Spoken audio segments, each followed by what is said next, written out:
em parceria com a Agência de Divulgação Científica, um oferecimento do Instituto de Biociências de Botucatu. Começa agora o Por Acaso, onde cada caso é um caso. Apresentado pela Gabriela Larissa, ou derramada pros íntimos. Bom dia, boa tarde, boa noite. Sejam todos muito bem-vindos a mais um episódio do podcast Por Acaso, onde cada caso é um caso. E o episódio de hoje é feito especialmente para você que existe, porque é um tema que é do interesse de todo mundo.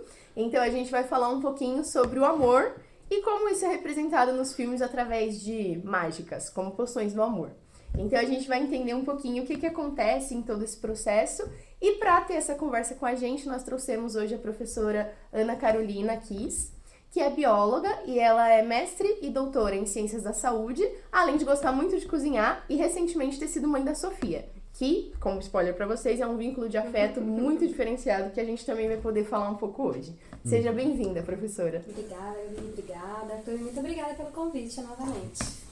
E aqui do meu lado, eu tenho também o Arthur Gasparindo, que ele é biólogo e é uma espécie de enciclopédia ambulante de vários temas sobre tudo e que vai ter bastante coisa para contribuir nessa conversa, porque uma coisa que não falta nesse homem é interesse por assuntos diversos. Bem-vindo, Arthur. Obrigado. E também temos nosso apresentador aqui, que vai falar pra gente tudo sobre o cérebro, né? Neurocientista.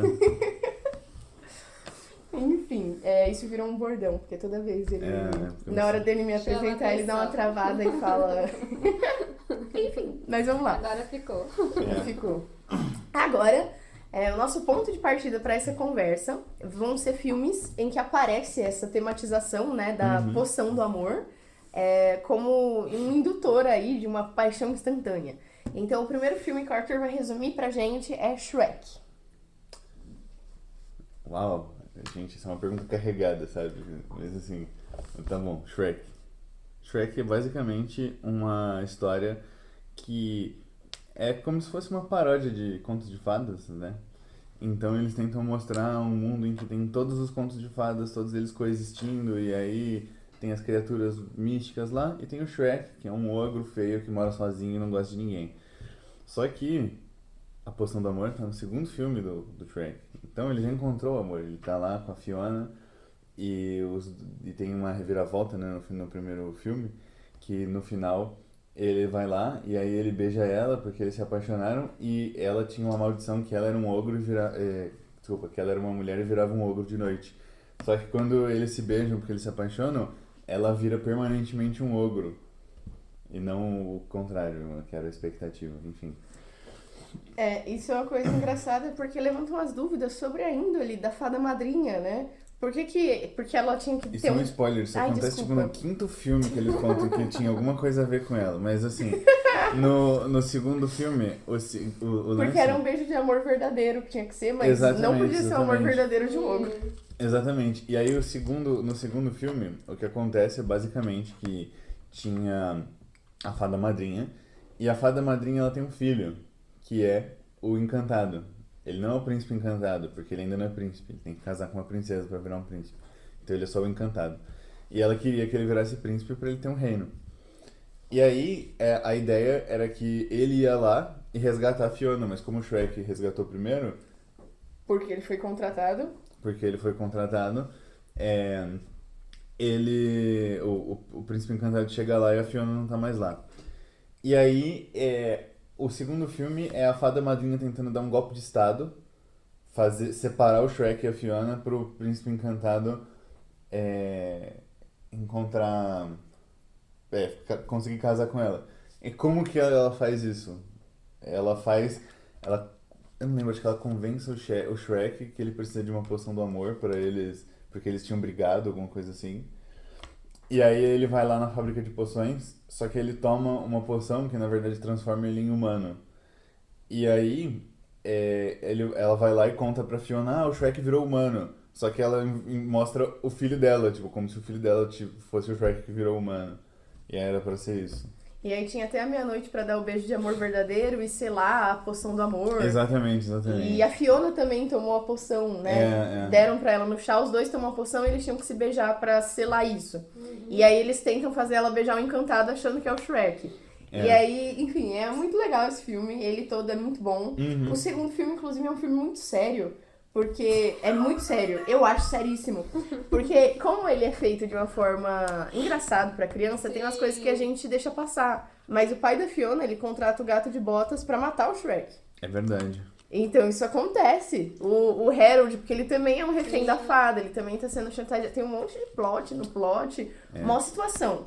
E aí tinha essa poção do amor, que não era de funcionamento instantâneo, tinha uma regra pra ela se consolidar. Exatamente. E no filme do Harry Potter é diferente, não vamos falar toda a história dos filmes do Harry Potter, o negócio é muito longo. Se virem. Mas lá era uma poção do amor muito instantânea, ele tomou a poção do amor, ele não pensava em mais nada e tiveram que levar ele pra emergência pra ver um professor que conseguisse evitar essa poção do amor. E ela é muito... Eu acho que a poção do amor nesse filme, ela é uma coisa que devia ser crime. Ela é tipo antiética. A pessoa vira tipo um escravo, ela vira um zumbi apaixonado, tipo, não é... Nossa, agora me apaixonei por ela. Não, a pessoa tipo, não pensa em mais nada, ela faz tudo que a outra pede, é tipo violação dos direitos humanos. Tipo, tá apaixonado, né? Mas será que isso é muito diferente?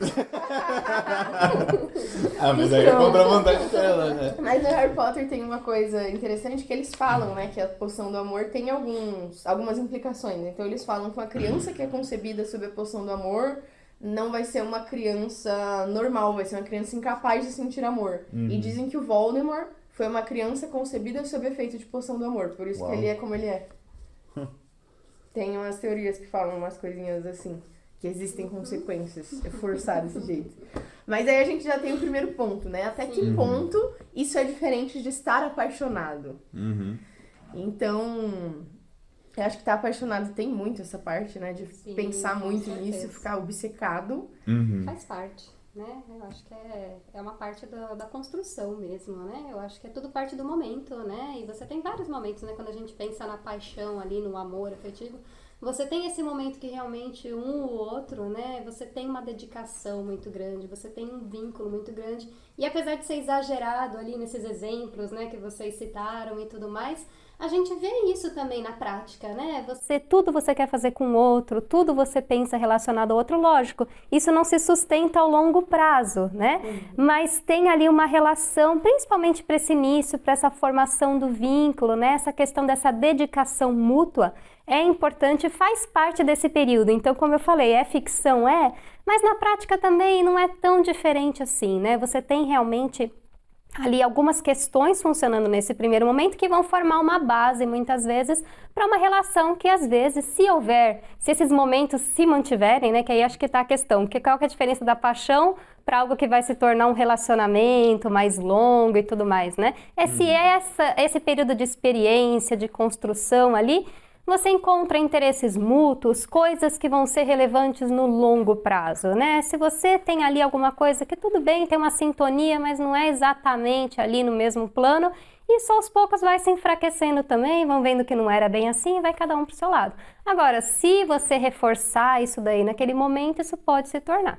E como que é isso, né? Internamente ali, como é que funciona isso, né? A gente sabe que a gente tem muita coisa que está acontecendo quando a gente está apaixonado, né? A primeira coisa, assim, que a gente pode pensar, né? A gente está apaixonado, que é aquilo ali que a gente fala, o borboletas na barriga, né? Por que você fala, eu tenho borboletas, você fica ali com ataque cardíaco, né? Dá um batimento cardíaco, você fica ali, né? Mais acelerado, você tem um suador, às vezes, eu vejo aquela pessoa, eu gosto, não gosto, você fica nervoso. O que é tudo isso? Isso tudo, né? O nosso organismo, ele está preparado para lidar com situações imprevisíveis e ele lida com elas todas do mesmo jeito, isso que é interessante. Então eu tô triste, às vezes eu vou chorar, eu vou ter sudorese, eu vou ficar mais acolhido. Eu tô feliz, às vezes eu choro de felicidade, eu tenho sudorese, eu tenho taquicardia. Então assim, o nosso organismo, ele interpreta as emoções de maneira geral de uma maneira mais assim, né?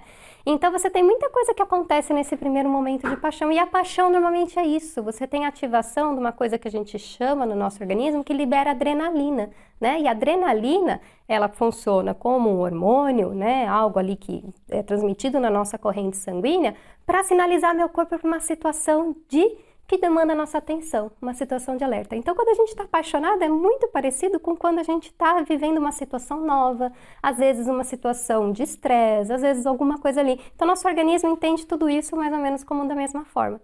E aí, nesse primeiro momento, é tudo novo, né? Então, você tem esses hormônios ali, como a adrenalina, preparando você para algo que é uma novidade. Por isso que a gente fica com aquela sensação. E aos poucos, o que vai acontecendo? Entram outras coisas, né? Por exemplo, sabe aquela sensação de que você fez uma atividade física e você, tipo, quando você tá na atividade, você tá ali numa vibe, e depois que passa, você fala, nossa, que bom que eu fui, que eu tô me sentindo bem, né? A gente libera uma série de outras substâncias que dão essa sensação de bem-estar, né?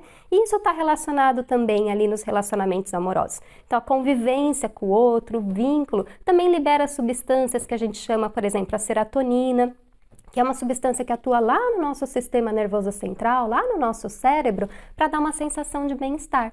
Junto com ela, a gente tem a dopamina também, que é outra substância que também atua no nosso cérebro para dar essa sensação de bem-estar. E, de novo, elas não são exclusivas da paixão. Elas fazem parte do nosso rol de como interpretar outras emoções, né? Mas elas estão bem presentes nesse momento também. Por isso que a gente tem essa sensação do novo, do excitável, né? Do que é muito legal. E também essa sensação de, depois que a gente está ali, daquela sensação de bem-estar, que faz com que a gente busque novamente estar. E aí vem a questão do nossa fixação e tudo mais, porque você entra numa situação de buscar novamente aquilo que me fez bem, né? Então essas substâncias fazem com que a gente sempre queira estar perto do outro, sempre queira buscar o outro, e eu acho que isso que é, na verdade, o que a gente chama de paixão. E isso é uma coisa realmente forte, né? Como a gente falou, tem na ficção, nossa, o menino ficou obcecado. Isso é uma coisa que acontece e tem uma experiência engraçada que eu acho que todo mundo passa, que antes da pessoa se apaixonar a primeira vez, tudo relacionado a esse momento, as pessoas ficam tipo, nossa, isso não tem sentido. Ai, olha que vergonhoso. Ai, olha o que eles estão fazendo. Aí depois que você se apaixona, você fica, ai, vamos comprar a camiseta combinando? Ai, e se a gente... Enfim, e acontece. Só que é uma coisa que enquanto a pessoa não passa, ela não tem dimensão, né? É muito experiencial. E eu já passei muito por isso, né? Que antes eu ficava tipo, nossa, olha que coisa ridícula. Eu nunca que vou fazer um negócio desse. Aí depois que você se apaixona, você fica, olha, eu entendi agora. Ai. E aí depois que você passa uma vez, quando você vê isso se repetir, você sabe o que se trata. Então muda o seu olhar para algumas coisas, né? Sim.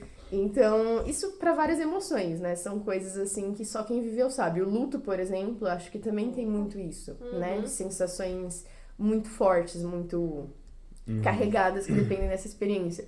Mas quando você narra pra alguém que nunca se apaixonou, como ele tá apaixonado, parece absurdo. E fazendo também um ponto aí importante, outra coisa que eu vejo bastante, ainda mais depois da maternidade, depois que você é mãe, quando você vê aquela criança dando birra no shopping, você fala, imagina, meu filho nunca vai fazer isso. Ai, não, dá aquilo. Imagina, eu quando for mãe, nossa, e quando você é de verdade, você vê que realmente, né, tem algumas coisas, é isso. Tem coisa que só você passando pra você conseguir relativar. Tem coisa que você vai falar, não, realmente, não é tudo que todo casal faz, você fala, não, aquilo ali realmente não acho. Mas você entende o contexto, né? Sim. Do porquê que as pessoas às vezes se comportam daquele jeito nessas situações, né? Mas uma coisa que eu, assim, talvez alguém tenha tido uma experiência diferente, mas uma coisa que eu percebo é que uma vez que você tem a experiência, você não consegue dester ela. Então mesmo que você foi lá, você se apaixonou, teve essa experiência, passou isso, parou de ver essas coisas como, que ridículo, vergonha alheia, aí beleza, aí você terminou, e aí você não tá mais num estado apaixonado, mas você ainda não vê mais aquelas coisas como ridículo, porque você já teve aquilo. Seu cérebro foi reprogramado, assim, né? Então... Você interpreta de outra forma, né? Sim, você aumenta seu repertório de experiências. Assim, exatamente. E é uma coisa muito maluca, né? É uma sensação, assim, muito diferente. Sim. E que dá uma sensação de segurança, né? Eu acho que é uma tendência da nossa espécie. A gente tem essa tendência grande de formar vínculo, e isso parece que segura todo o resto. Então, no momento que você tá passando por uma paixão grande, começa a dar todo o resto errado, e aí a pessoa tá tipo, mas... é a vida, né?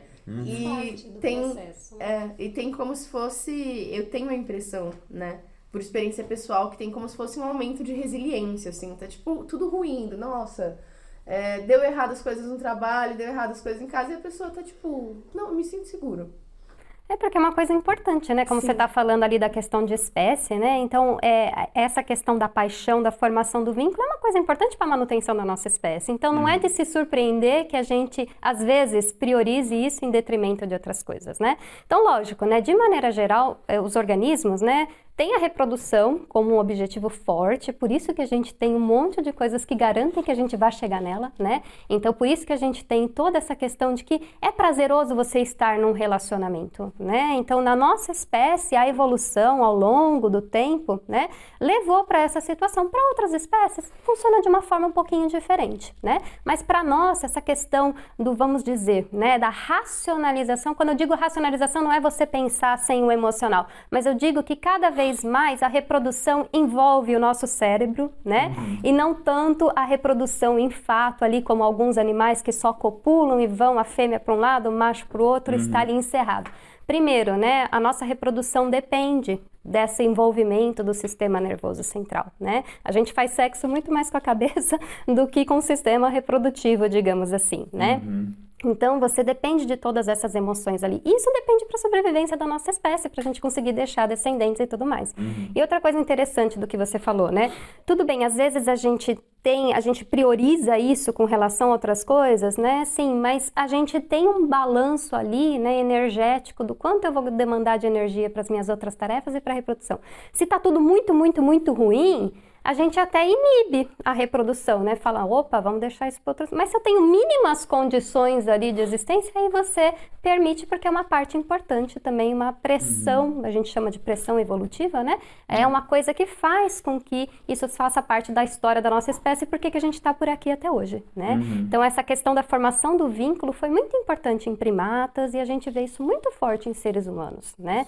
E esse vínculo, ele passa por, né, a formação ali de vários hormônios. A gente já falou de alguns neurotransmissores de hormônios, a gente tem que lembrar que tem um bem importante que chama o hormônio do amor, é fofinho o nome, né? Ajuda a gente a entender, não é exatamente isso que ele faz ali, né? Não seria, por exemplo, por causa de uma poção do amor, eu tomar esse hormônio de me apaixonar, mas é bem forte a ocitocina, né? Então, a ocitocina, ela é um hormônio que está envolvido em várias formações de vínculo, né? O vínculo mais primordial que a gente consegue ver que tem em outros animais é o vínculo mãe-filhote, né? Então, esse vínculo ali formado, principalmente em mamíferos, a gente vê isso, né? A gente tem uma formação de um vínculo muito grande que favorece o quê? Favorece com que a mãe tenha uma dedicação para cuidar daquele descendente, né? E esse vínculo, ele se forma de várias formas diferentes nas espécies, mas na nossa também é. E essa mesma ocitocina está presente quando a gente fala nas relações afetivas, né? Então, depois os pesquisadores começaram a se debruçar na questão da ocitocina para a formação de vínculo de par, né? Então, a vínculo, né, na nossa espécie, a formação de casais também libera muita ocitocina. E foram abrindo o leque. Hoje em dia a gente sabe que a ocitocina media também informações de amizade, né? Então, quando você está perto de um amigo legal, aquela pessoa que te bota para cima, que você troca experiências, isso também troca ocitocina, né? Então, a gente sai muito, para vocês verem como a questão do vínculo, ela é muito ampla, né? Ela sai um pouquinho ali daquela questão amorosa, né? E normalmente são as mesmas substâncias que estão ali de certa forma, né? E isso é muito importante para a gente conseguir estabelecer, porque a nossa espécie, uma coisa importante, né? A gente deu certo, digamos assim, né? Evoluiu num contexto social. Né? Nós somos seres sociais, a gente depende da estrutura social para existir como espécie. E aí a questão da formação do casal, né, também ela é importante nesse contexto. A maioria dos mamíferos, por exemplo, né, a gente vê um comprometimento muito maior da fêmea do que no macho. Aliás, muito maior não, estou sendo ali, né, um pouquinho conservadora demais. Quando você olha ali, a maioria do comprometimento do macho acaba no momento da concepção. Macho e fêmea se encontram no momento do acasalamento, depois cada um vai para o seu lado e a fêmea arca sozinha com todos os custos ali da reprodução, né? Isso não tem nada ali, a gente não pode olhar com o nosso olhar humano para esse tipo de comportamento, né? Porque isso faz parte da biologia da espécie, né? A gente tem que entender que existem sistemas diferentes e que todos eles funcionam. Na nossa espécie, isso não se sustentou. Em primatas, isso não se sustentou. A formação do vínculo do casal foi importante para que os nossos descendentes sobrevivessem. E daí que vem a questão da paixão, e aí que vem a questão do amor, né? Porque você precisa ter a mãe e o pai para que aquele descendente sobreviva. Com certeza, a gente pode falar só disso outro dia, do quanto você tem a carga materna, né? A carga na mulher com relação a todo o processo do descendente, porque você tem, né, uma questão do comprometimento da gestação, da lactação, então você tem, né, todo esse contexto. Mas foi essencial também na biologia da nossa espécie, na nossa evolução, a formação do casal, a presença da paixão, a presença do amor para formar esse vínculo e os nossos descendentes conseguirem sobreviver. Sim. E isso é uma vantagem evolutiva muito grande, esse negócio do cuidado parental, da monogamia, né? Porque o nosso cérebro não conseguiria ser formado se não fosse isso. Porque a gente tem essa adaptação de que a gente não termina o nosso desenvolvimento do cérebro Sim. antes de nascer. A maioria dos mamíferos nasce pronto. Sei lá, um cavalo acaba de dar luz lá, ele tá de pé já. Girafa também. Eles estão prontos, eles são tipo mini adultos, vai ter só uma maturação sexual nesse período. Os humanos não, a gente demora para formar o cérebro. E faz todo sentido, porque senão nossa cabeça seria grande demais e não daria para dar luz. E isso só é possível, esse desenvolvimento fora depois do parto, por causa do cuidado parental. Isso, pós-natal, faltou a palavra aí. Por causa do cuidado parental. Porque se não tivesse, ficaria aquela criaturinha indefesa ali que não consegue andar, não consegue fazer nada. E é muito engraçado porque eu já vi até artigos disso, tem um debate no meio acadêmico sobre o ser humano ser monogâmico ou poligâmico. E os argumentos, eu vi uma revisão sistemática sobre isso, os argumentos do ser humano como poligâmico se baseiam basicamente em falar que a maioria dos primatas são poligâmicos, então a gente é primata, logo somos poligâmicos. Mas e é uma coisa que se ouve muito, as pessoas dizem, e você não pensa muito sobre, pensa, não, faz sentido, né? Tem um monte de gente que vai lá, passa o rodo na festa, fica com um monte de gente, e isso faz parte da nossa maturação sexual na adolescência e jovem adulteza. Isso acontece muito, então as pessoas acabam confirmando isso por experiência própria. Tipo, faz sentido, né? Só que não faz sentido quando você olha cientificamente. Nessa revisão sistemática que eu vi, eles falavam da anatomia dos primatas e como a gente não tem as características de uma espécie poligâmica. Porque você olha, por exemplo, as espécies poligâmicas, por exemplo, chimpanzé, que é muito próximo da gente, 99,9% da nossa genética. Sim. Eles têm características que viabilizam violência, então, para competir pela fêmea. Então, por exemplo, presas, eles têm mais força física, tem uma diferença entre o macho e a fêmea física muito maior. Porque quanto mais próximo fisicamente, quanto menor... Maior o dimorfismo sexual. Maior a chance da espécie ser poligâmica. E nos primatas que isso acontece, que existe a poligamia, por exemplo, gorilas, chimpanzés, é muito diferente. Proporção do tamanho do testículo com o tamanho do corporal, Exatamente. Proporção do tamanho do pênis com o tamanho corporal, Exatamente. Tem um monte de coisa também. E pra gente, a gente vive nosso dia a dia, e pra gente, nós homens somos muito diferentes das mulheres. A gente, né, pra gente é tipo muito diferente, mas não é tanto assim. Quando a gente olha a biologia das outras espécies próximas, não. A gente é muito parecido comparado com outras espécies. Então, assim, os argumentos são infinitos pra gente ser Em aves, monogâmico. quando tem pouco dimorfismo, eles dividem o cuidado parental. Eles É são verdade. monogâmicos, Exatamente. a Silvinha falou. Não só nas aves, né? Isso é uma coisa interessante, né? Se a gente pensar nos outros animais, então, pra gente entender um pouquinho desse contexto eu gosto de falar o que leva o macho ou a fêmea a cuidar e por que dois cuidam, por que um cuida ou por que o outro cuida. Então, rapidamente, por exemplo, peixe, se a gente for começar. Peixe, a maioria das espécies que cuidam são os machos que cuidam. Por quê? Cuida normalmente quem está mais associado com o filhote. No peixe, a fêmea que vai lá coloca o ovo no território do macho e ela vai embora. Então, quem fica com o ônus, de certa forma, com o cuidado parental é o macho, né? E a gente pensar o custo do macho em cuidar daquele ovo, né, até ele eclodir, é menor do que da fêmea, que ela vai ter que sair para se alimentar, para produzir uma nova ova. Se ela ficar, vai atrasar a produção de uma nova ova. Então, vai demorar ainda mais para eu ter uma outra leva de filhotinho. E isso não vai ser interessante para a biologia da espécie, porque eles vão ficar com um degrau ali muito maior entre a produção de filhotinhos. Então, aí o macho cuida mais. Em pássaros, o que a gente pensa? Por que em mamíferos normalmente a fêmea que está relacionada? Por conta da relação. A fertilização interna acontece dentro do organismo feminino, né? O ônus da gestação todo é da fêmea, depois ela ainda tem o ônus da lactação. Então isso faz com que seja muito mais simples para o macho, né, se desvincular desse processo do que a fêmea. Por isso que a gente vê 99,9% das fêmeas de mamífero cuidando.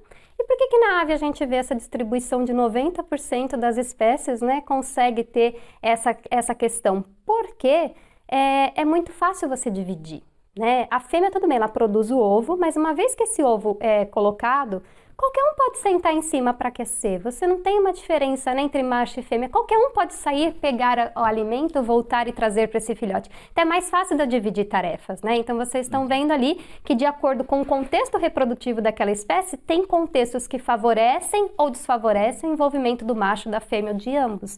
E com certeza, né, existe uma discussão do que os seres humanos são. A gente é monogâmico, a gente é poligâmico, a gente concordo que existe uma literatura de que talvez, a gente fala, né, a evolução não é um processo terminado, né, a gente está vivendo, né, esse processo. Então, a maioria dos estudos mostram que a gente se desvinculou, de certa forma, dos demais primatas, e sim, a redução do dimorfismo sexual, coisas relacionadas ali, né, tem algumas coisas muito interessantes que mostram, né, que, por exemplo, quanto maior a chance de uma espécie mais para a formação de pares, né, maior você tem coisas relacionadas ao prazer da relação sexual, né? Então, o tamanho do pênis, por exemplo, já foi relacionado aqui na nossa espécie, é desproporcional com o tamanho do corpo, né, do ser humano. Então, ele também está relacionado ali com uma coevolução com o prazer feminino, né? Tem uma questão também relacionada ali, né, até com as mamas, né, porque o ser humano tem uma mama tão desenvolvida no período não reprodutivo. Então, caracteres sexuais secundários que a gente chama, né, que são coisas que vão ser relacionadas para essa interação entre macho e fêmea, no nosso caso, entre homens e mulheres, que mostram ali que tem alguma coisinha acontecendo de diferente. Somos monogâmicos? Não podemos nos taxar de monogâmicos. Aliás, em mamífero, dá para eu pegar um punhadinho aqui de espécies e contar na mão quantas que realmente já foram descritas como monogâmicas, né? São algumas poucas espécies de roedores que você vê uma coexistência ali de macho e fêmea realmente, né? Bem proeminente. O que acontece na nossa espécie? Alguma coisa no meio do caminho aí, né? Alguns pesquisadores usam o termo monogamias sucessivas, né? Então a gente se afilia a uma relação, e aí tem muito a ver ali com o que a gente fala da duração da paixão. Todo mundo já deve ter tropeçado com algum estudo, que isso já foi também, como é que se diz?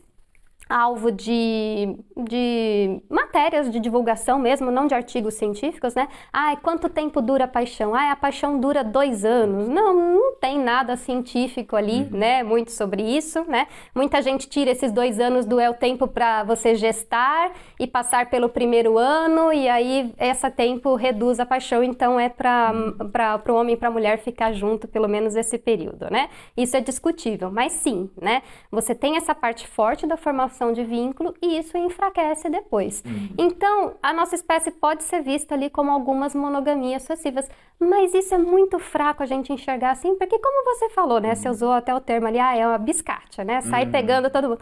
A gente tem muito mais a ver com você ter um relacionamento que é o seu parceiro social. Isso não acontece só no ser humano, não. Acontece em várias espécies de aves que são monogâmicas, né?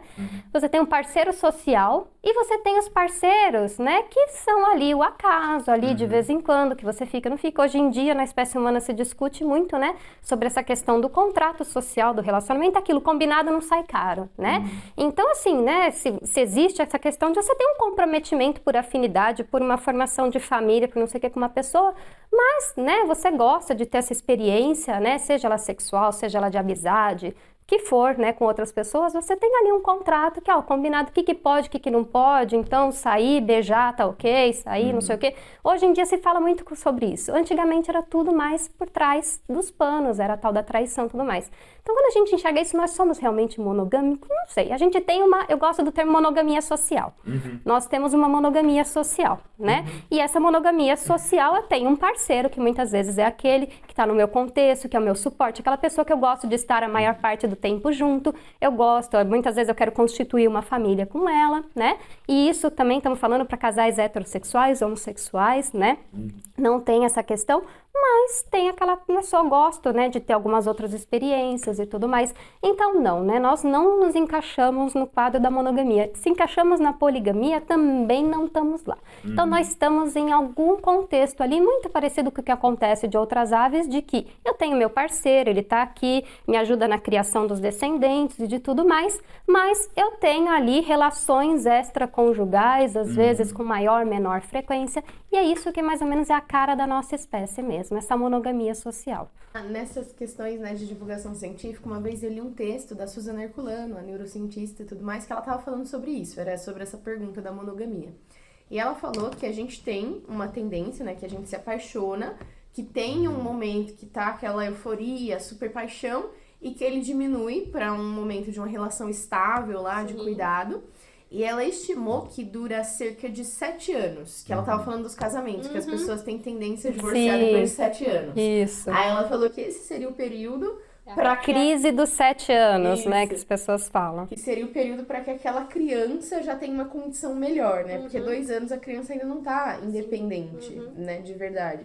E aí seria esses 7 anos, só que ela falou sobre a questão de ressignificar.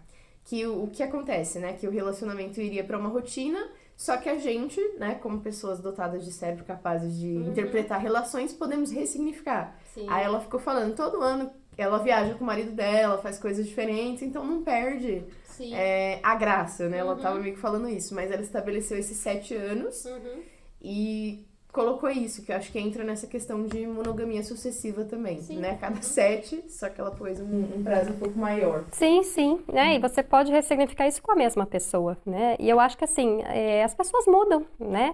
Então você também fala, você às vezes está com seu parceiro de 7 anos atrás, será que você se apaixonaria por aquela pessoa que você, exatamente que você se apaixonou há 7 anos atrás? Às vezes não. Às vezes as pessoas evoluem num paralelo.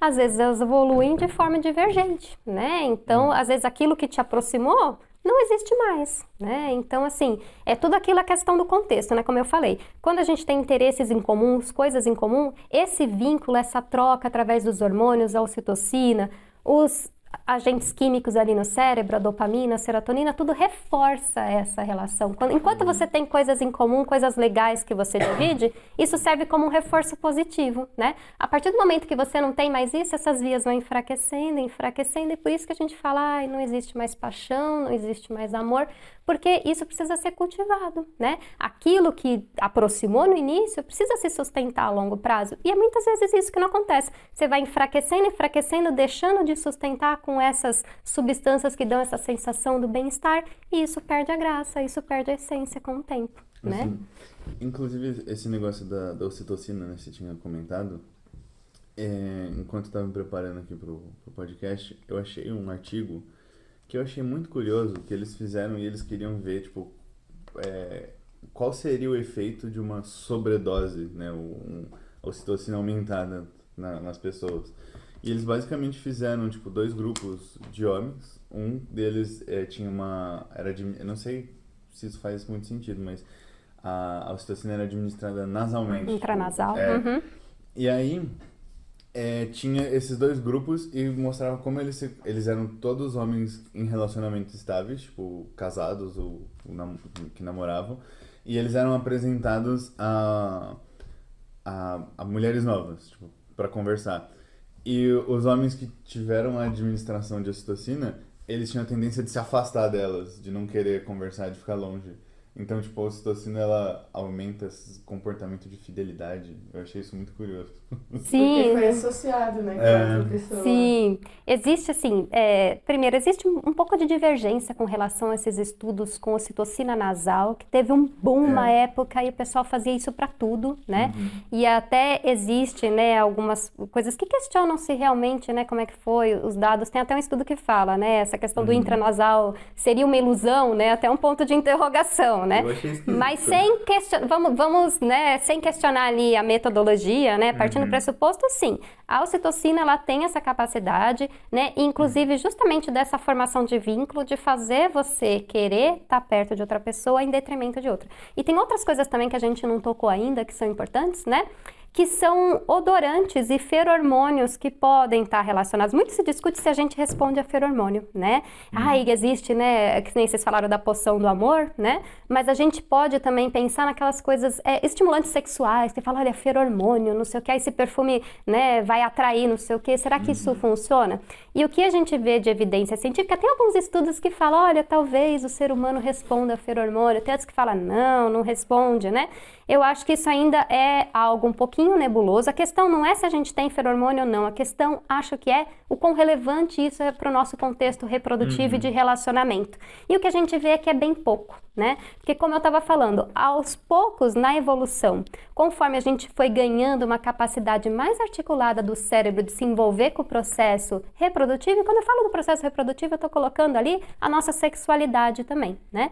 Aos poucos a gente foi justamente desvinculando a reprodução da sexualidade. Eu não faço sexo mais só para reproduzir, eu faço sexo porque é gostoso, eu faço sexo porque é prazeroso, porque eu me sinto bem. Isso é parte do processo evolutivo. Então, a partir do momento que eu comecei a delegar demais para o cérebro, né, essa parte da sexualidade, eu também fui perdendo algumas coisas básicas da reprodução. E uma das coisas básicas que a gente foi perdendo, parando de responder, é justamente o papel dos hormônios e dos feromônios.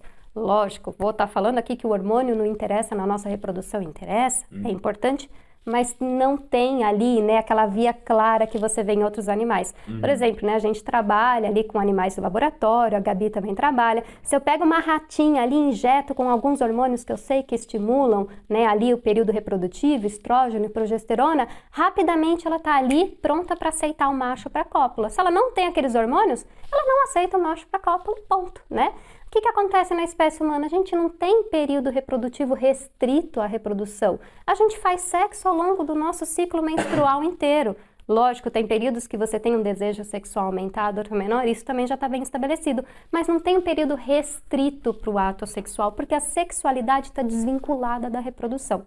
Então, a gente responde ao hormônio, sim, mas eles são a base ali, o forte da nossa reprodução? Não. Muito pelo contrário, a nossa sexualidade envolve muito mais essas vias que a gente está falando dos neurotransmissores e de tudo mais, ativação do simpático com adrenalina e de tudo mais, do que efetivamente ali, né, a parte reprodutiva. E isso é uma coisa também que a gente precisa ter um pouco de cuidado na hora de falar, né? Quando a gente fala que o sexo está desvinculado da finalidade reprodutiva, às vezes as pessoas interpretam como se a gente tivesse superado o biológico. Não. E não é isso. O sexo, ele ainda é uma questão importante para a evolução, ele ainda é um reflexo inato. A gente não pensa de forma super consciente, tipo, não. Agora, a melhor atividade parece ser fazer isso daqui, não é um pensamento racional ainda. Não. Então, ele é desvinculado, mas ele ainda é uma questão inata. Né? E com certeza, porque, tipo, mesmo...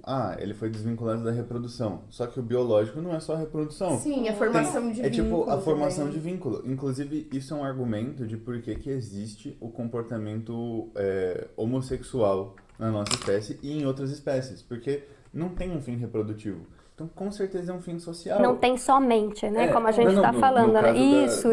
Do homossexual, não tem. Sim. Não tem como reproduzir. Eu digo com a espécie como um todo, né? Sim. Por isso que permite, inclusive, outros tipos de arranjos, né? De relacionamento. Exatamente. E aí tem algumas espécies que é mais óbvio, é mais tipo os pinguins, por exemplo. Nos pinguins existe a formação de casal, né? Que eles são estritamente monogâmicos, geralmente é uma relação para a vida inteira. E aí eles formam aleatoriamente e às vezes formam entre machos. Isso é uma forma de pegar, por exemplo, ovos em excesso. Às vezes a fêmea, por exemplo, bota 2 ovos. Em algumas espécies, sim. Ela bota 2 ovos e naquela circunstância que eles estão lá, especialmente o pinguim imperador, eles não conseguem segurar mais de um ovo. Então tem 2 ovos, morreu, vai cair no gelo, vai morrer. Agora, um casal homossexual de pinguins consegue, por exemplo, adotar esse ovo, e isso é uma vantagem evolutiva. Então tem comportamentos que tem essa coisa mais óbvia, mas às vezes pode ser, por exemplo, para fortalecer vínculo. Às vezes pode ajudar na maturação sexual. Tem espécies de, por exemplo, veados, que eles têm o comportamento de... Quer dizer, eu não sei se eram veados, mas enfim. Tem outras espécies que eles têm um comportamento homossexual e isso faz parte da maturação sexual dos machos. Tipo, eles têm esse comportamento antes meio que pra aprender. Eu já ouvi falar do leão. Enfim, e aí isso tem uma função. E isso é biológico também. E né? outra coisa, o prazer como E é finalidade também é evolutivo. Sim. Porque a gente tem um sistema, né, de recompensa que tem totalmente um papel evolutivo muito importante. Sim. É importante que, assim, esse sistema de recompensa, Gabi, ele tá presente em todos esses animais. Quando muito se fala, tipo, então a ratinha não tem prazer sexual, a cadela não tem.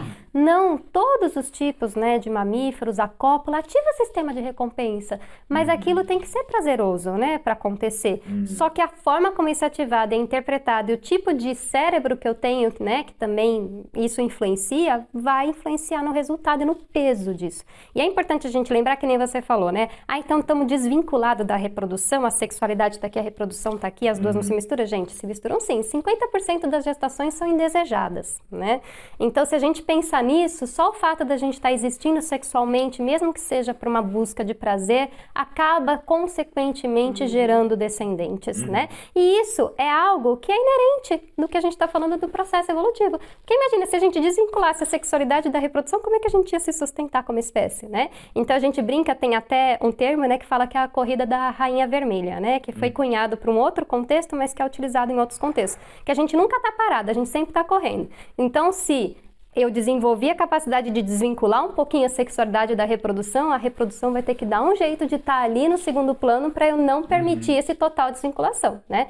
Então, hoje em dia, a gente perdeu muita consciência de quando a gente está ovulando outras espécies, né, que você vê, a fêmea está no cio, né, a gente usa, né, e a gente não tem isso na nossa espécie, porque a nossa ovulação se tornou oculta, né, se tornou escondidinha ali no meio do ciclo menstrual, e ao contrário de outras espécies que ficam com a vagina entumecida, que a fêmea apresenta comportamento, você vê, minha gata está no cio, está rodeando a minha perna, não sei o quê, na nossa espécie a gente não tem isso, a gente perdeu, né, e talvez isso seja um processo, né, também tem artigos falando isso, de tentar deixar isso daqui escondidinho, porque qual que é a vantagem disso? Eu fazendo sexo por prazer o tempo inteiro, uma hora eu vou ali acontecer a reprodução, né? Ou outra coisa que também é importante para a formação de vínculo. A gente sabe que o ato sexual na nossa espécie é importante para a formação de vínculo. Libera ocitocina, libera dopamina, libera serotonina, libera todos esses hormônios do bem-estar e que vão estimular a formação do vínculo. Então, se eu não sei quando acasalar para gerar descendentes, qual que é a alternativa? Eu fazer sexo o tempo inteiro ao longo do processo reprodutivo. E isso vai manter o casal próximo, né? Você mantém ali aquele vínculo e o resultado disso em algum momento vai ser a geração de um descendente, né? Mas a gente não tem aquele período específico como a gente teria em outras espécies, né? E aí, como você estava falando, né, da ocitocina e tudo mais, isso daí gera, né, uma liberação de ocitocina. A gente tem uma maior liberação quando a gente sente, por exemplo, outros experimentos envolvia você pegar uma camiseta com cheiro normal e uma camiseta com cheiro do seu parceiro e depois dosar, né, a ocitocina e tudo mais. E quando você cheirava ali, por mais que não seja de maneira consciente, você tinha ali naquele cheiro, naquela camiseta, um resgate ali e uma maior, né, sinalização de que você estava perto de algo familiar e de tudo mais. Então tem algumas coisas assim com mãe e filho, tem algumas coisas assim com parceiros sexuais, então você tem com certeza alguma base ali acontecendo. Isso quer dizer, por exemplo, que são feromônios? Muito provavelmente não, né? Como eu falei, eles podem estar ali, mas eles normalmente não são a base. Então, assim, você falar que, toma esse feromônio aqui que vai aumentar o desejo sexual e tudo mais, na nossa espécie o buraco está muito mais embaixo. Isso pode ser verdade para outras espécies, mas para a nossa a gente precisa pensar um pouquinho melhor. Os feromônios geralmente são captados pelo olfato, né? A nossa espécie, ela tem um olfato particularmente ruim. Perto das outras. E uma coisa também é que essa questão do cheiro, né, que a gente sente, eu acho que acaba sendo uma associação. Então, primeiro vem o vínculo e depois a gente identifica o cheiro como positivo, e não o contrário. A gente não tá, né, usando tanto para selecionar. É um processo ali, acho que conjunto, né? Porque a gente sabe, por exemplo, que o olfato, aí só pra gente pensar, né, nessa informação, a gente sabe que o olfato, por exemplo, né, ele é uma das coisas que é um dos sentidos que a gente tem mais claro. Por que que ele é um dos sentidos mais claros que a gente tem? Porque a gente tem uma região no nosso cérebro, que é o tálamo, que ele funciona. Eu gosto de fazer analogia como se fosse uma central de telefone antiga, sabe? Já viu aqueles filmes ali do início do século passado, que tem a central telefônica, que a pessoa liga, então vou te conectar com a tal? O tálamo funciona dessa maneira, vem uma informação ali dos olhos ou da língua, ele fala, então essa informação da língua vou mandar para tal área cerebral. tudo passa ali pelo tálamo. O olfato não, ele vem direto ali da superfície que detecta esses odorantes, né, que são as moléculas que compõem o olfato, e vão diretamente para a área do cérebro que vai processar essa informação. Então, o nosso sentido mais visceral é aquilo que mais incomoda, tanto que eu brinco assim, né, a gente chegou nessa sala que hoje ela tá pintada de marrom, né, ela não tem um cheiro. Se eu chegar amanhã aqui e tiver um cheiro forte, tanto agradável quanto desagradável, e a sala tiver verde, eu vou reparar primeiro no cheiro, e muitas vezes eu não vou nem reparar que mudou a cor da sala, né? Porque o cheiro é uma coisa muito importante. Por isso que a gente fala que o cheiro tem essa ligação ali, né? Com o processo de formação de vínculo. E aí outra coisa importante é moléculas odorantes e feromônios, eles vão ser processados por áreas cerebrais diferentes, né? A gente tem o bulbo olfatório processando informações de odorantes e a gente tem o bulbo olfatório acessório processando informações de feromônios, né? Então a gente tem ali, uma coisa é o cheiro, outra coisa é a molécula do feromônio, né? Então são caminhos diferentes que eles tomam dentro do nosso sistema nervoso central, né? Por isso que eles também podem ter ações diferentes aí. Isso é uma coisa super interessante. O cheiro é uma coisa mais palpável, né? A gente consegue perceber que estamos cheirando. E isso é uma coisa muito interessante. Eu li também uma vez num livro da Suzana Herculano de divulgação científica que ela estava falando sobre a mãe que sentiu o cheiro do filho. Que tem essa troca, né, de cheiro. E o filho também sentiu da mãe. E aí o que ela tava falando não era isso, que isso aí todo mundo já sabia, mas ela tava falando que em crianças adotadas também acontece. Depois que se estabelece a relação, se processa da mesma forma, e é uma forma de reconhecimento, de uma certa forma. Sim, sim. E é uma coisa super interessante, né, essa formação do vínculo, e até uma coisa até que você citou com os pinguins, né, a gente fica pensando, poxa, mas dentro de um contexto da espécie, né, por exemplo, da questão da adoção, né, você forma esse vínculo com o tempo, né, não é só porque você não tem o vínculo da gestação e tudo mais, né, isso tá claro, né, que você, não é porque você não tem uma relação biológica, né, que você não tem essa estrutura. E dentro da espécie, assim, a gente tem que pensar, né, você tem vários casos de adoção, não é só na espécie humana, não é só no caso isolado, né, isso como espécie é interessante, né, porque você fala, ao mesmo tempo que talvez eu vou acolher o descendente de alguém, alguém pode acolher o meu descendente, né? Então isso como espécie acaba sendo interessante, por isso que existe uma pressão para a formação de vínculos, inclusive entre pais e filhos que não têm relação biológica, né? Então esse vínculo acaba se sustentando. Eu acho uma coisa importante também, como você falou, né? Que existe alterações ali nos pais também, né? Isso é muito interessante porque você vê a fêmea, a mulher, né, a gente já tá claro que ela passa por um boom hormonal, né, durante a gestação, o parto, a lactação, né, isso está muito bem descrito, né, mas o que se sabe hoje em dia é que os homens também passam, os pais também passam por alterações hormonais mesmo, né, então, por exemplo, a testosterona, que é um hormônio que normalmente está relacionado, principalmente em espécies, como você falou, monogâmicas, que tem vários acasalamentos, que os níveis de testosterona tão altos para ser aquele macho que vai acasalar, que vai arrumar briga com os outros machos, para ter acesso às outras fêmeas e tudo mais, né? Então você normalmente tem a testosterona aumentada no período do acasalamento, da cópula. E, inclusive, em pássaros, né, a gente vê isso muito, mesmo nos que têm o cuidado coparental, e vê isso em seres humanos também, próximo do período do parto, a testosterona reduz. No período da postura de ovos, a testosterona reduz. Porque naquele momento é o momento de formação de vínculo com o filhote. E a alta testosterona, ela meio que conflita com essa formação de vínculo, né? Por isso que você fala, às vezes, né? Que você precisa ali estar com a testosterona um pouquinho mais baixa para permitir que esse vínculo, que era só ocitocina, tenha lugar para conseguir, né, se ajeitar. E aí, como você fala, tipo, tem os homens que estão numa relação satisfeitos, numa relação monogâmica, às vezes não tem interesse em outras mulheres e tudo mais.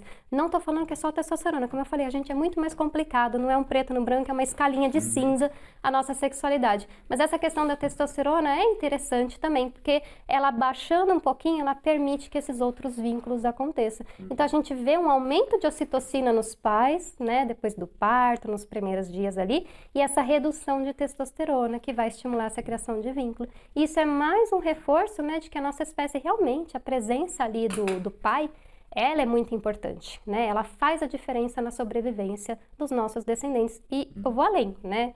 Eu acho que a gente nem foi feito só para ser a unidade familiar, o pai e a mãe. Como eu falei, nós somos espécies sociais. Então, já ouviram aquela máxima ali do que para criar um filho eu preciso de um vilarejo, né? Então, não é essa questão de que só o pai e a mãe vai conseguir suprir a necessidade.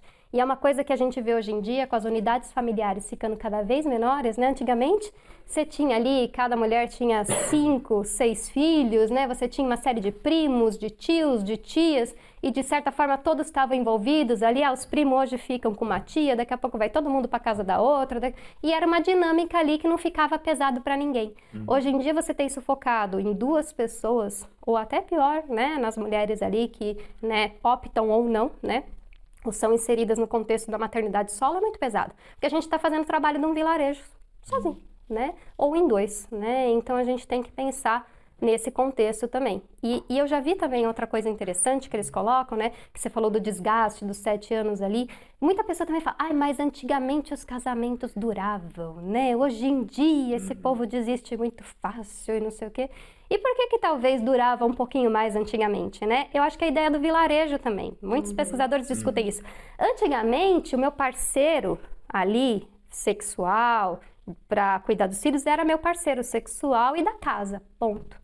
Eu tinha minhas outras necessidades supridas por outras pessoas da minha comunidade. Então, não se esperava que o meu parceiro fosse meu confidente para ouvir todos os meus problemas. Eu tinha amigos com relação a isso e tudo mais. Não estou falando que não deva, mas eu estou falando que era diluído um pouquinho. Hoje em dia, a gente bota toda a nossa expectativa e nossa pressão em uma única pessoa.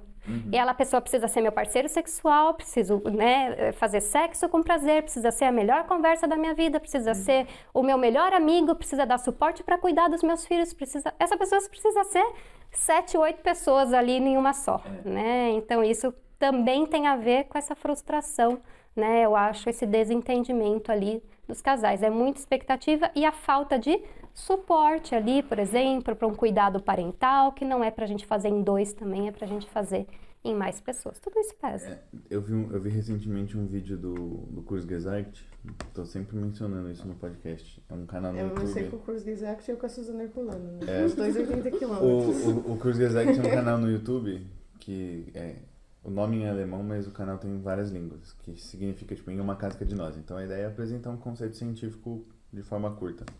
E tem um que ele falou do desenvolvimento da humanidade, e é muito interessante, porque ele fala que quando a gente era caçador-coletor, que a gente era nômade, isso eu fiquei muito chocado. A gente não tinha praticamente doenças. A maioria das doenças que a gente tem hoje, até doenças que foram extintas, tipo como chama, smallpox, varíola. A varíola, essas doenças assim, muito letais, elas são traçadas, uma origem delas de mais ou menos 10 mil anos atrás, que foi quando a gente começou a ficar sedentários, né, de ter os vilarejos.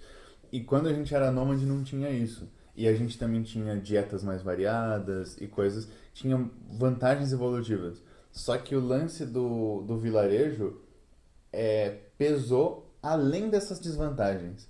Então, uma coisa, começou a surgir essas doenças, começou a aumentar a mortalidade, especialmente a mortalidade infantil. Só que por as pessoas estarem próximas, tinha também mais natalidade. Então, no final, o saldo ainda é positivo, evolutivamente. E tinha esse negócio da segurança. E, beleza, estamos morrendo por doenças, mas a gente não tá morrendo porque um urso matou meu pai, alguma coisa assim, sei lá. Então, tem toda essa vantagem do social, além do biológico. E uma coisa que a gente até conversou com a Silvinha quando a gente gravou o podcast com ela, às vezes as coisas elas têm uma função biológica ruim.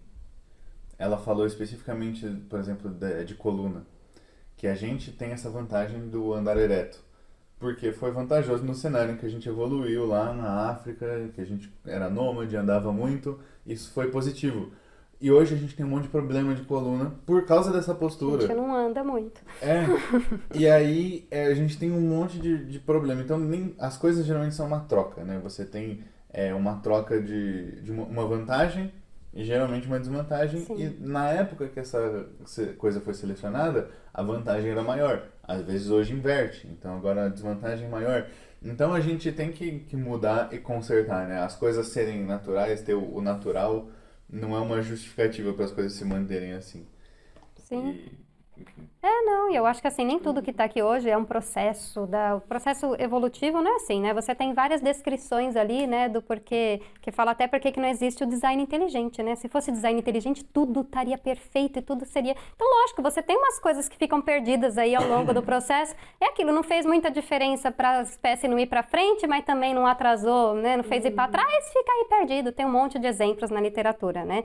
E é importante essa questão, né, que a gente fala, a vida em grupo e a vida isolada tem vantagens e desvantagens, como você bem falou, né?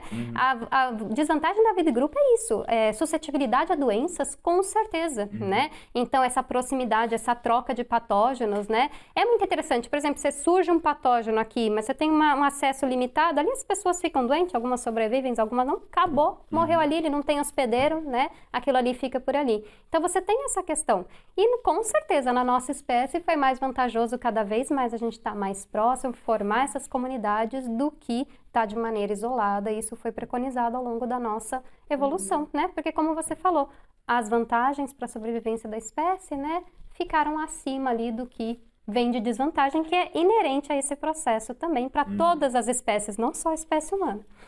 E essa questão do vilarejo também deve fazer muita diferença para como se consolidam essas pessoas em desenvolvimento, esses bebês que estão fora de vilarejos agora, né?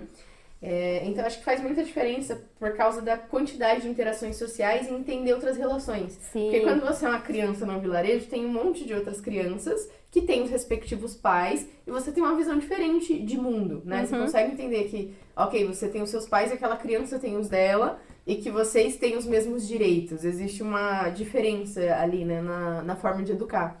Isso era uma coisa que acontecia na minha família, ter essa questão. Não tão frequentemente, né? Minha mãe, ela mora um pouco mais longe da casa da minha avó, mas quando eu era criança, eu tinha uma época assim, umas 3 vezes por ano que ela ia pra casa da minha avó pra ficar 2 semanas lá. E ia todas as minhas tias. Minha mãe tem 5 irmãos, né? Agora ela tem 4. E todos eles têm filhos e todo mundo ia com todos os filhos. E aí ficava, tipo, os adultos jogando as coisas de adultos, as crianças interagindo com as crianças. E aí uma tia era responsável por alimentar todas as crianças, a outra por dar banho em todas as crianças. E cada uma fazia todas as atividades com todas. E então tinha um pouco essa questão de comunidade. E até na minha família agora isso já não é mais tão frequente. Não vai todas as minhas tias mais pra casa da minha avó, não dá pra ficar tanto tempo, as crianças cresceram, trabalham nos feriados, nos momentos que era possível fazer isso. Mas deve ter também muita diferença em como tá se consolidando esses novos cérebros, né? E viu muito isso na pandemia, por exemplo, né? As crianças que estavam ali na primeira infância, desenvolvendo durante a pandemia, dessa restrição das interações sociais, né? Tem vários estudos sendo colocados, porque é o que você falou, né? Isso digamos, é o esperado da nossa espécie, que eu interaja com várias outras pessoas, né? Que eu tenha essa interação social, e isso na primeira infância é muito importante, né? Justamente para que a criança tenha ali essa troca com outras pessoas e também esse parâmetro de como, né, se colocar, como ser dentro de uma sociedade e de tudo mais. Então, isso é uma coisa extremamente importante. E com certeza, é o que você falou. Eu acho que é importante porque fica bom para quem está se desenvolvendo e para quem está dando esse suporte também, né? Porque não fica pesado para ninguém, né? Você divide, e a gente evoluiu nesse contexto mesmo, né? Nossa espécie evoluiu no contexto de cuidado coletivo, né? Não era esperado que somente o pai ou a mãe suprisse todo 100% do cuidado para aquela criança. Era esperado que cada um contribuísse. Inclusive, a gente tem também na nossa espécie, né, um contexto interessante.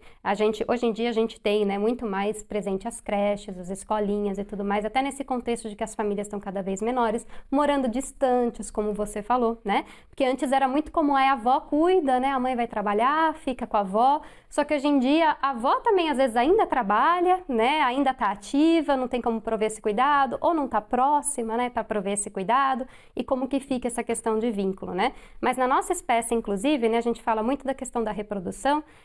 Outra coisa que acontece pontualmente na nossa espécie é a menopausa, né? Existe um punhadinho de outras coisas descritas ali, mas é bem característico do ser humano. E uma das coisas, né, que é uma das formas de você interpretar também, tem coisas ali prós e contras ali, mas uma das formas da gente interpretar essa queda abrupta na capacidade reprodutiva feminina ali, né, depois dos 40, 50 anos ali, é justamente que passa a não ser interessante ela investir na reprodução como em si.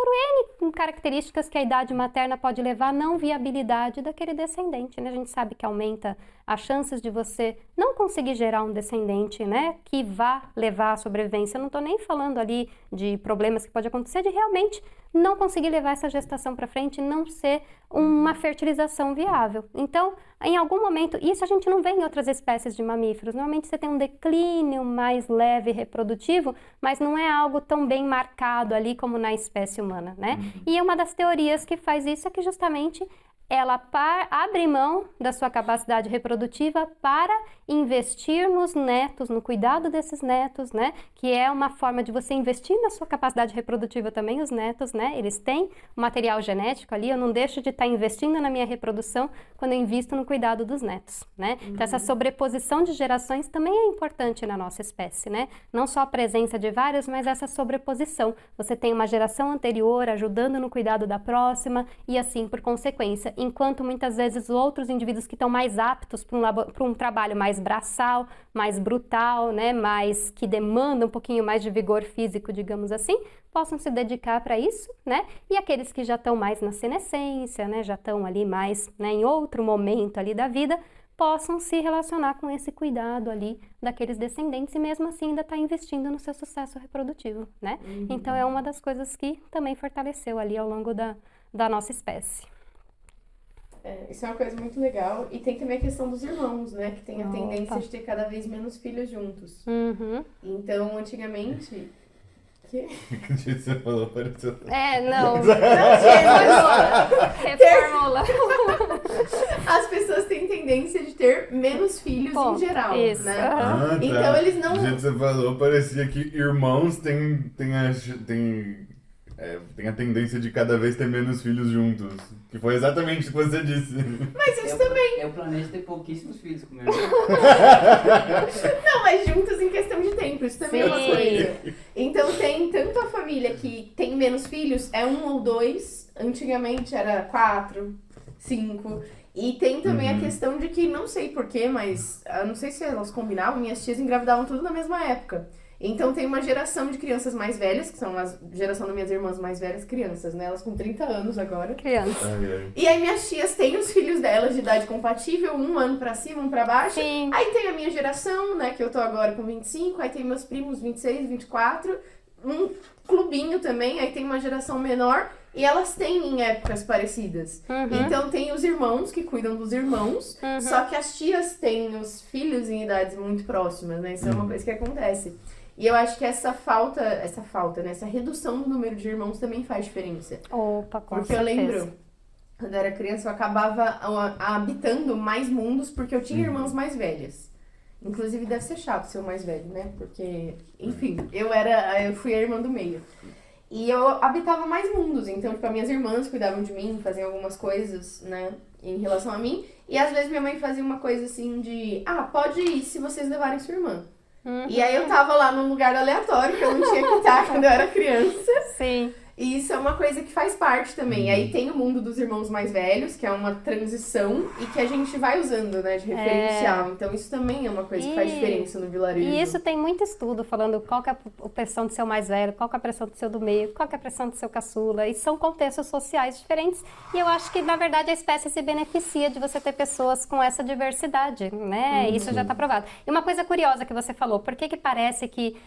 parece que antigamente eu tinha uma frequência meio que previsível, né, de intervalos que eu vou ter filhos, né, porque geralmente hoje em dia, né, não digo que na época que seus pais não tinham, lógico, isso já acontecia também, mas eu acho que as pessoas talvez se planejassem, tipo, a gente quer, mas se vier tá bom, né, eu acho que era uma coisa que o planejamento familiar era um pouquinho mais flexível, digamos assim, né, do que hoje em dia, talvez. E por N possíveis, pela redução do tal do vilarejo, né? Ou se você comparar, mesmo que você faça a correção monetária, o custo de você criar um filho há 20, 30 anos atrás, o custo de hoje é outro. Então tem várias questões ali, a gente pode ficar aqui discutindo do porquê que está reduzindo, né, a quantidade de filhos por mulher. Tem a questão também de que você tem uma baixa taxa de mortalidade ao longo do tempo, então isso naturalmente acaba refletindo, né, em que você tem um investimento menor ali, então eu acho que no fim acaba tudo equilibrado, né? E acaba tudo dando certo. Mas o interessante é isso, né? Existe digamos, um limite biológico de qual intervalo que eu posso ter filho, o que é saudável também. Lógico, acontece aquelas escadinhas, né? De você, nossa, acabei de ter filho, você engravida logo em seguida e aí nem fez 1 ano e você já tá com outro bebê ali, fazendo 1 ano. Mas numa ideia assim, mais ou menos, né? Que se a gente for pensar no que é fisiológico ali, no contexto da nossa espécie, a gente tem os 9 meses de gestação. Quando você tem o final dessa gestação, inicia o período de lactação, né? Que é uma mudança hormonal muito importante no organismo da fêmea. E esse período de lactação, uma coisa interessante é que a fêmea ela está dedicada tanto para a energia, né? E se a gente pensar num contexto, hoje em dia a gente tem fórmula, a gente tem um monte de coisa, né? Que pode, não digo que substitui, mas que consegue ali, né? Amparar esse descendente na ausência da lactação materna, né? Antigamente, praticamente, esse descendente estava fadado ao quê? Ao vilarejo, né? Então aquela mulher que não consegue lactar, outra vai conseguir lactar e supra a necessidade e tudo mais, ou então, se não existe essa possibilidade, aquele descendente vai vir a óbito, não tinha o que ser feito, né? Num contexto evolutivo ali, né? Muito mais para trás que a gente está falando. Então você precisa ter esse compromisso com a lactação. E o compromisso com a lactação é um compromisso energético muito grande, né? Eu sempre pergunto quando eu dou aula, né? O que vocês acham que é mais custoso energeticamente para a fêmea? A gestação ou a lactação? Todo mundo pensa na fêmea ali com aquela barriga grande, né? Pensa pesada, falar não, né? A gestação. Tanto que existe o comer por 2. Ai não, eu tô comendo por 2, então eu posso comer. E na verdade não. Na lactação, na gestação, você precisa no final, mais ou menos, no máximo umas 300 calorias a mais por dia. Isso é um suco de laranja. Né? Então não existe justificativa para você comer por 2. A lactação é outra história. Dependendo da fêmea, né? Se eu estou falando de fêmeas com crias múltiplas, como a cachorrinha, a gatinha, a ratinha de laboratório, tem um momento da lactação que o peso dos filhotes equivale ao peso da mãe. Aí ela está comendo por 2 mesmo, ela está comendo por ela e está comendo. E se a gente acompanha a ingestão alimentar, a gente vê essa ingestão dobrar, né? E em seres humanos não é o dobro, mas você tem uma dedicação expressiva ali de pelo menos ali entre 800 a 1.000 calorias a mais por dia para você dar conta da lactação. Então a lactação é um compromisso muito grande. O que eu estou falando disso? Por isso que os hormônios da lactação, que é a prolactina, né, tem esse nome justamente que é prolactina, né, para estimular a produção de leite. Não é só isso que ela faz no organismo, mas é uma das coisas, né, que foram primeiro descritas para esse hormônio. Ela inibe o ciclo reprodutivo, justamente para tornar mais difícil que eu me comprometa com o desenvolvimento de outro descendente quando eu já estou muito comprometida com esse descendente que está por aqui, né? E a gente vê que essa lactação, principalmente quando eu não tenho uma estrutura social igual eu tenho hoje em dia, com vários alimentos, várias possibilidades, pensando ali no ambiente que a nossa espécie evoluiu, ela era muito importante até além dos 2 anos de vida desse descendente, né? Então é muito comum, hoje em dia a OMS recomenda, né, o aleitamento materno exclusivo pelo menos até os 6 meses e complementar com outros alimentos até 2 anos de idade. Então se você for esperar, é esperado que eu demore pelo menos 2 anos para enfraquecer esse vínculo com o meu primeiro descendente, para eu poder reassumir meus ciclos reprodutivos e poder começar a ter ciclos menstruais de novo e poder realmente ter outros descendentes, né? Então, se você pensar um intervalo de 3 anos ali, 4, é o que normalmente é normal da nossa espécie ali, num contexto histórico, porque as mulheres ficavam comprometidas com a lactação, tinha essa questão de inibição da reprodução, né? Aliás, pelo amor de Deus, não vai usar isso como contraceptivo, tá? Se você vai ter relações sexuais ali logo depois do parto, já pode engravidar. Então, tem contraceptivos específicos para esse período. Não acredite só na prolactina. Mas a prolactina, ela tem um efeito de inibir, de reduzir sim a possibilidade reprodutiva, para preservar o investimento naquele descendente que já está ali. Então o intervalo entre os filhos costuma ser meio padrão, se você vai num planejamento do tipo, tudo bem, eu vou ter 2 ou 3, depois eu paro, mas conforme eles vierem tá bom, e você se comprometer com o aleitamento materno, esse vai ser o intervalo mais ou menos. Por isso que a gente vê uma escadinha ali mais ou menos, né, uniforme ali entre o primeiro, segundo, o terceiro filho, muitas vezes nas famílias. Interessante. Legal. Eu acho que... Quer acrescentar algo? Não. Eu acho que a gente pode ficar por aqui. Acho que a conversa rendeu Sim. bastante, muito mais do que eu imaginava. Podemos, no futuro, fazer outro episódio dentro desse tema de novo, porque foi super interessante. Então, agradeço muito a professora Ana pela participação. Muito obrigada por ter vindo, por ter topado. E agradeço todo mundo que assistiu até o final. Se você gostou, recomende para os amigos. Se você não gostou, comenta lá pra gente o que você acha que a gente poderia fazer de diferente para melhorar. E é isso aí. Muito obrigada. Tchau, tchau. E foi isso. Muito obrigado por nos ouvir. Siga a gente nas redes sociais para não perder o próximo episódio. Nós estamos no Instagram, no @poracaso.cast. Te vejo na próxima.